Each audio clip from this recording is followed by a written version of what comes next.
안녕하세요. 매일같이 바쁜 하루를 보내는 가장 투자자 여러분, 프리한40입니다. 최근에 힘들고 지루한 장이 이어지기 때문에 많이 좀 지치실 것으로 생각이 되는데요. 그래도 함께 공부하시면서 같이 실력을 키워나갔으면 좋겠습니다. 오늘은 조금 늦었지만 제가 지난 영상에서 예고드린 대로 SPG의 IR 통화 내용을 공유 드려보도록 하겠습니다. 그럼 한번 시작해 볼게요.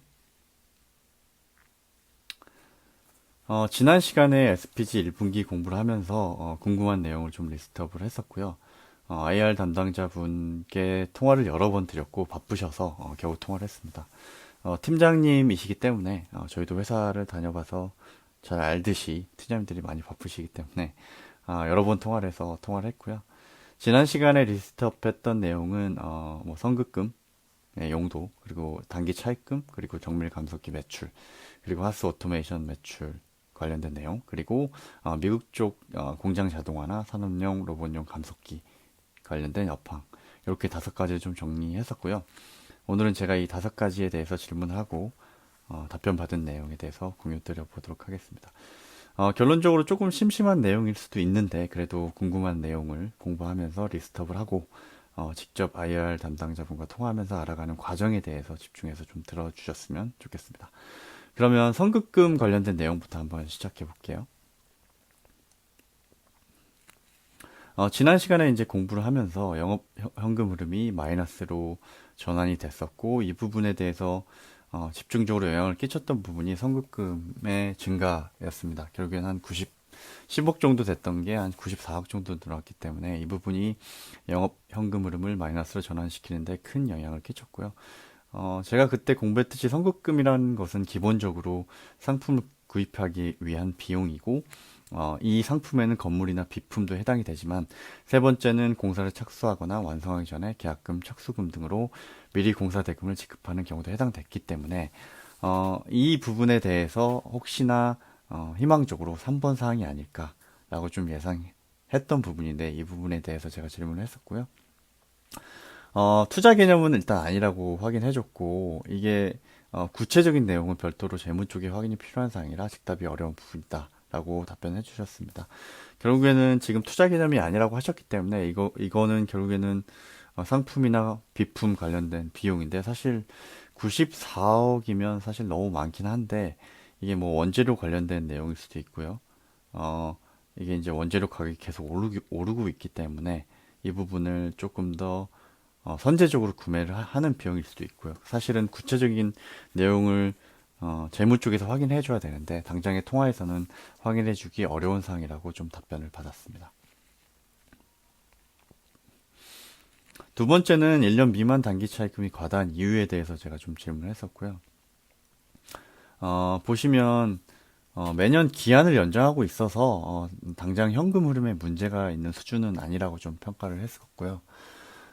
해외 쪽 제가 그때 판단하기로는 이렇게 큰 단기 차입금을 유지하는 이유가 해외 쪽 매출 채권이 1년 미만, 1년짜리 매출 채권이 계속 돌아오기 때문에 이렇게 단기적으로 차입금을 늘려도 크게 현금 흐름에 문제 없을 거라고 판단했는데 그런 부분은 아니라고 얘기를 해줬고요. 그래서 1년 미만의 차입금이 많긴 하지만 이걸 뭐 1년 내로 갚아야 되는 돈, 당장 갚아야 되는 돈이라던가 이런 부분은 아니기 때문에 당장 현금 흐름에 일단 문제는 없다고 얘기해줬고요. 어, 첫 번째 질문 영업 현금 흐름과 이 단기 차입금 관련된 부분은 재고자산 관리라든지 아니면 부채를 조금 경감시키려는 노력을 통해서 향후에는 조금 더 개선하고 줄여나가겠다고 얘기를 하셨기 때문에 향후에 영업 현금 흐름이나 단기 차입금 같은 경우에는 조금 더 개선되는 방향으로 회사가 집중해서 개선을 진행할 예정이다라고 좀 답변해 주신 부분이 있고요. 세 번째는 정밀 감속기 당분기 매출 수준에 대해서 제가 좀 질문했고요. 보시면 이 기타 쪽에 이렇게 몰려 있기 때문에 동력 모터나 유성 감속기, 정밀 감속기, 저희가 알고 싶은 정밀 감속기가 몰려 있기 때문에 구체적인 금액을 좀 알기 힘들었고 전체적인 금액은 한 73억 정도였기 때문에 이 중에서 정밀 감속기 저희가 미래 먹거리라고 판단하고 있는 정밀 감속기의 매출 수준에 대해서 제가 좀 질문했고요. 5월 말 기준으로 한 5억 수준입니다. 작년에 한 20억, 연간 20억 수준이었기 때문에 5월 말 기준으로 한다면 작년과 유사한 수준이라고 좀 볼 수 있겠고요. 대부분이 이제 국내 기업이다. 라고 답변해 줬습니다. 그래서 해외 쪽 매출은 아직은 크게 잡히고 있지 않은 부분이라서 이걸 좋게 봐야 될지 아니면 좀 나쁘게 봐야 될지 뭐 포텐 정도로 보면 해외 쪽 뒤에도 하스 오토메이션 말씀드리겠지만 해외 쪽으로 조금 더 역량을 넓히면 이 매출이 조금 더 늘어날 수 있는 포텐이 있다고 평가를 할 수도 있는 부분이고 현실적으로 현세적으로 보자면 지금 상황에서 판단하자면 국내 쪽 매출만 나오고 있기 때문에 아무래도 조금 더 제약이 있는 부분이다라고 조금 이렇게 중립적으로 평가할 수 있는 부분인 것 같습니다. 네 번째 부분은 하스 오토메이션 당분기에 매출이 어느 정도 반영이 됐는지에 대한 부분이고요. 보시면 과거에 그 미국의 최대 선반 가공 업체 CNC 업체인 하스 오토메이션에서 SR 감속기 공급 요청이 있었고 승인이 났다는 기사가 작년 5월 달에 좀 났었고요. 그래서 이번에 1분기에 매출이 반영됐는지에 대해서 좀 문의를 했고 일단 1차 공급분 매출 포함됐는데 SR 감속기가 수량이 한 60대 수준으로 크지 않아서 매출에는 크게 기여를 하지 않았다라고 답변해 주셨고요. 하스 쪽에서는 이런 SR 감속기 기종 추가를 포함한 물량 추가를 검토 중이나 단가를 디스카운트 요구 중에 있어서 이 부분에 대해서 협상이 진행 중이다라고 좀 답변해 주셨습니다. 그래서 전체적으로 이제 하스 쪽 매출은 늘어날 소지가 있지만 디스카운트나 이런 쪽을 요구하고 있어서 협상이 좀 진행 중이다라고 할 수 있고 이 협상의 우위를 결국에는 뭐 업체들이 공급사 부품 업체들이 조금 의뢰 위치에서 협상의 지위가 낮은 경우가 많은데 SPG 같은 경우에는 이 부품을 국산화하고 자체 생산하는 기업이 일본 기업 포함해서 한정적이기 때문에 그렇게 크게 협상 지위가 낮다고 평가하기에는 조금 그래도 이 SPG의 기술력이나 제조력이 조금 높은 것 같아서 크게 우려할 만한 수준은 아닌 것 같고요. 아무래도 추가 기종이나 추가 물량을 요구하고 있기 때문에 품질 수준이나 이런 부분에 대해서는 크게 문제가 없는 것 같고 향후에 이 하스 쪽 미국 쪽 매출에 늘어날 소지가 있는 현재 상황인 것 같습니다. 그래서 조금 좀 긍정적으로 평가할 수 있는 부분인 것 같고요. 마지막으로 이제 제가 이제 미국 쪽 공장 자동화 관련된 그런 상황이나 그 다음에 전방 산업에 관련해서 좀 말씀드렸던 사항이 있는데요. 이 부분은 제가 이제 G2 협력 관계가 깨지면서 결국에는 미국에서는 제조업을 부흥시킬 필요가 있고 그 배경에는 중국과의 협력 관계 깨진 것도 있고 그 다음에 중국과의 협력 관계 속에서 재정 적자가 심화됐던 부분이 있기 때문에 이런 부분을 좀 타파하기 위해서 미국의 리쇼어링 결국엔 제조업의 부흥이 필수적이다라고 좀 말씀을 드렸고요. 거기다가 그거를 리쇼어링을 해결하기 위한 선결 조건이 뭐였냐면 결국에는 미국의 임금, 높은 임금을 해결하는 것이다라고 말씀드렸습니다. 리쇼어링만 한다고 되는 게 아니라 결국에는 세계에서 제조 경쟁력을 갖추고 경쟁을 해야 되는데 이 부분을 해결하기 위해서는 임금 구조를 이 높은 임금을 좀 낮추는 것이 선결 과제다라고 말씀드렸고 임금을 낮추기 위한 방법으로서는 가장 저희가 쉽게 생각할 수 있는 부분이 인력을 로봇이나 자동화로 대체하는 개념이다라고 말씀드렸습니다. 그래서 미국 쪽 자동화, 공장 자동화가 향후에 로봇 산업이나 SPG의 감속기 매출에 큰 영향을 미친다라고 좀 말씀을 드렸었고요. 조금 허무하긴 한데 제가 이 부분을 문의를 했을 때 비밀 유지 계약서 사항이라 답변해 드릴 수 없다. 왠지 뭐 비밀이라고 하니까 뭔가 의미심장하긴 한데 사실은 뭐 아무것도 없을 수도 있고요. 뭔가 있을 수도 있는 부분이고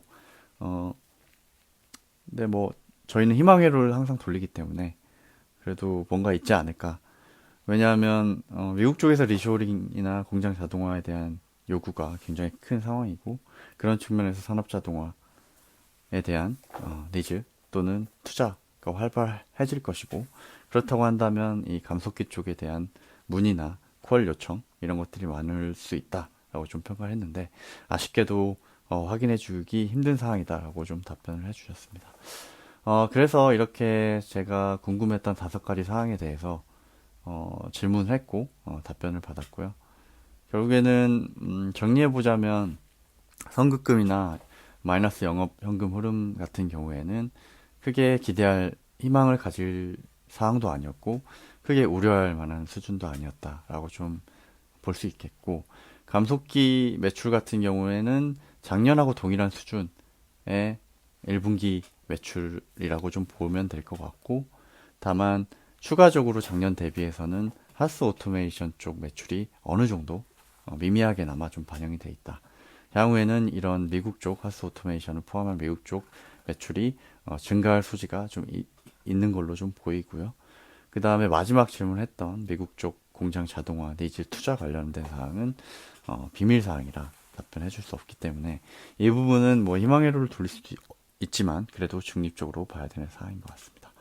여기까지 제가 IR 담당자분과 통화한 내용을 좀 공유를 드렸고요. 다음 시간에는 제가 크록스에 대해서 좀 공부를 해보려고 합니다. 제가 크록스를 이렇게 보유를 하고 있지 않지만 최근에 와이프가 크록스를 하나 사줬는데 제가 이제 그 특정 제품을 사용하게 되면 그 제품을 누가 신고 있는지 좀 유심히 살펴보는 편인데 정말 많은 사람들이 크록스를 신더라고요. 뭐 여름이고 휴가철이긴 하지만 왜 이렇게 처음에는 이렇게 되게 못생겼다고 생각하는 신발을 모두 다 신을까라고 좀 판단했고 저 크록스의 진입 장벽이 뭐길래 저희가 10,000원 이하로 살 수 있는 저런 슬리퍼나 아니면 그런 물놀이 신발 대비해서 5배, 6배에 가까운 가격을 지불하고 사람들이 신고 있는 걸까 하는 지적 호기심과 그 알에 대한 욕구 차원에서 제가 한번 좀 공부를 해보려고 하고요. 오늘도 제가 준비한 내용을 이렇게 좀 말씀드렸고요. 힘드시겠지만 서두에 말씀드린 것처럼 힘드시겠지만 꾸준하게 공부하시고 그 다음에 본인이 좋아하는 종목, 좋다고 생각하는 종목에 대해서 소신 있게 팔지 마시고 보유를 하시는 중장기 투자를 하시길 바랍니다. 그리고 항상 새로운 것에 대해서 세상의 변화에 대해서 항상 알기 위해서 노력하는 투자자가 되시길 바라겠고요.